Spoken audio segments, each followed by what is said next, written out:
ভগবান শ্রীকৃষ্ণ বলেন, মানুষের জীবনে সুখ ও দুঃখ দুইটাই আসে, কিন্তু জ্ঞানী মানুষ কখনো দুঃখে ভেঙে পড়ে না, কারণ সে জানে প্রতিটি কষ্ট তাকে আরও শক্তিশালী করে। জীবনে অনেক সময় আমরা ভাবি, কেন আমার সঙ্গেই এত সমস্যা হয়, কেন আমার জীবনে এত বাধা আসে। কিন্তু মনে রেখো, ঈশ্বর কখনো কাউকে অকারণে পরীক্ষা নেন না। যাকে তিনি শক্ত মনে করেন তাকেই তিনি বড় পরীক্ষার মুখোমুখি করেন।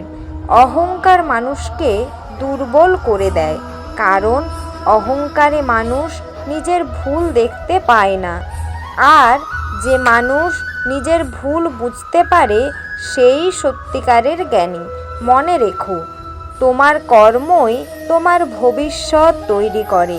ভালো কাজ করলে ভালো ফল পাবে, খারাপ কাজ করলে তার ফলও একদিন ফিরে আসবে। এই পৃথিবীতে কেউ চিরদিনের জন্য সুখী নয়, আবার কেউ চিরদিন দুঃখেও থাকে না। সময় সব কিছু বদলে দেয়, তাই কঠিন সময়ে ধৈর্য ধরো আর ভালো সময়ে বিনয়ী থাকো। ভগবান শ্রীকৃষ্ণ বলেন যে মানুষ অন্যের ভালো চায়, ঈশ্বর সবসময় তার পাশে থাকেন। অন্যের ক্ষতি করে কখনো নিজের সুখ তৈরি করা যায় না।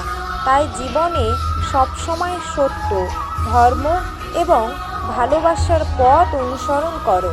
যে মানুষ সত্যের পথে চলে শেষ পর্যন্ত বিজয় তারই হয়।